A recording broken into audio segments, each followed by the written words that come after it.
Police സ്റ്റേഷനിൽ നമ്മളൊരു പരാതി കൊടുത്തിട്ട് പോലീസ് അത് വേണ്ട വിധത്തിൽ അന്വേഷിക്കുകയോ അതിനെക്കുറിച്ചൊരു മറുപടി നിങ്ങൾക്ക് തരാതിരിക്കുകയോ ചെയ്തു കഴിഞ്ഞാൽ റൈറ്റ് ടു ഇൻഫർമേഷൻ അനുസരിച്ച് നിങ്ങളൊരു അപേക്ഷ കൊടുത്താൽ നന്നായിരിക്കുമെന്ന് ഞാൻ മുമ്പൊരു ബ്ലോഗിൽ പറഞ്ഞിട്ടുണ്ട്.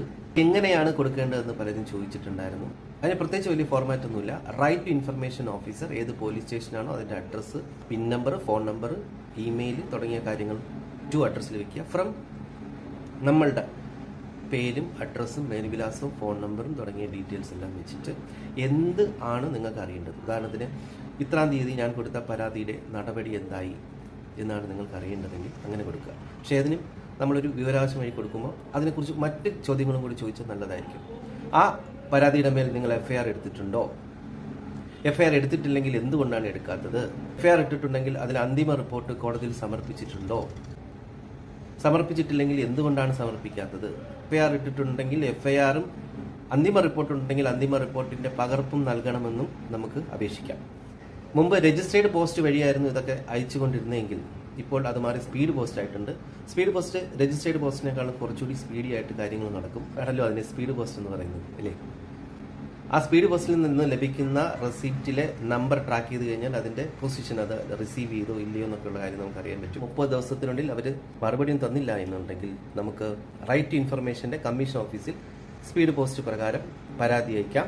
ഇനി ഇവർ തന്ന മറുപടി തൃപ്തികരമല്ലെങ്കിൽ ആ മറുപടിയും കൂടി അറ്റാച്ച് ചെയ്തിട്ട് നമുക്ക് പരാതി അയക്കാവുന്നതാണ്. അപ്പോൾ വക്കീലെണ്ണ ഈ പകർപ്പുകൾ എങ്ങനെയാണ് കിട്ടുന്നത്? പകർപ്പുകൾ കിട്ടണമെങ്കിൽ അത് മാത്രം പോരാ. അതിന് ഇത്ര പേജുണ്ട്, ആ പേജിന് ഒരു പേജിന് 3 രൂപ വെച്ച് നിങ്ങൾ ട്രഷറിയിൽ അടയ്ക്കണമെന്ന് പറഞ്ഞിട്ട് നമുക്കൊരു നോട്ടീസ് തരും. എന്താണ് ട്രഷറി തന്നെ അടയ്ക്കണമെന്നാ? ഗൂഗിൾ പേ ചെയ്താൽ പോരെ എന്നാ? സത്യം പറഞ്ഞാൽ ഗവൺമെന്റിന് ഒരു ഗൂഗിൾ പേ കൊടുത്തിട്ട് അതൊക്കെ ചെയ്താൽ മതിയായിരിക്കും. പക്ഷെ എന്ത് ചെയ്യാം, ജനങ്ങളെ ബുദ്ധിമുട്ടിപ്പിച്ചിട്ടേ അടങ്ങുമെന്നുള്ള വാശിയായി കഴിഞ്ഞാൽ നമുക്ക് എന്ത് ചെയ്യാൻ പറ്റും? അവന്മാർ കൂടെ പോയല്ലേ പറ്റുള്ളൂ. ഇപ്പോഴത്തെ നിയമം അനുസരിച്ച് നമുക്ക് ട്രഷറിയിൽ അടച്ചേ പറ്റുള്ളൂ. ട്രഷറിയിൽ നമ്മൾ ഈ പൈസ കൊണ്ടുപോയി അടച്ചതിന് ശേഷം അതിൻ്റെ ഒരു ഭാഗം കീറി നമ്മൾ സൂക്ഷിക്കുക, ഒരു ഭാഗം ഇവർക്ക് വീണ്ടും രജിസ്റ്റേർഡ് ആയിട്ട് അയച്ചു കൊടുക്കുക. 60 ദിവസത്തിനുള്ളിൽ ഇതിൻ്റെ പകർപ്പുകൾ നമുക്ക് ലഭിക്കണമെന്നാണ്.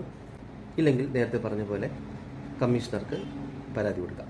പിന്നെ വേറൊരു കാര്യം, ഈ റൈറ്റ് ടു ഇൻഫർമേഷൻ്റെ അപേക്ഷ നമ്മൾ കൊടുക്കുമ്പോൾ 10 രൂപയുടെ കോർട്ട് ഫീസ് സ്റ്റാമ്പ് നിർബന്ധമായിട്ടും അപേക്ഷയിൽ അടച്ചിരിക്കണം. ഇല്ലെങ്കിൽ നിങ്ങളുടെ അപേക്ഷ പോലീസ് സ്റ്റേഷൻ്റെ വേസ്റ്റ് കൂമ്പാരത്തിൽ തന്നെ ഉണ്ടാവുകയുള്ളൂ. ഇനി ഒരു കാര്യം കൂടെ പറയാം, ഇത് പോലീസ് സ്റ്റേഷന് മാത്രം ഉള്ള നിയമമല്ല.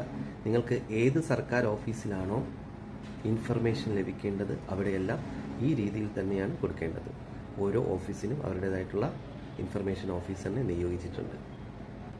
ഞാൻ ഇതൊക്കെ പറയുന്നത് എന്താണെന്ന് അറിയാമോ? நான் உனக்கு தர்றது சோறு இல்ல தம்பி, இம்ப்ரமேஷன்.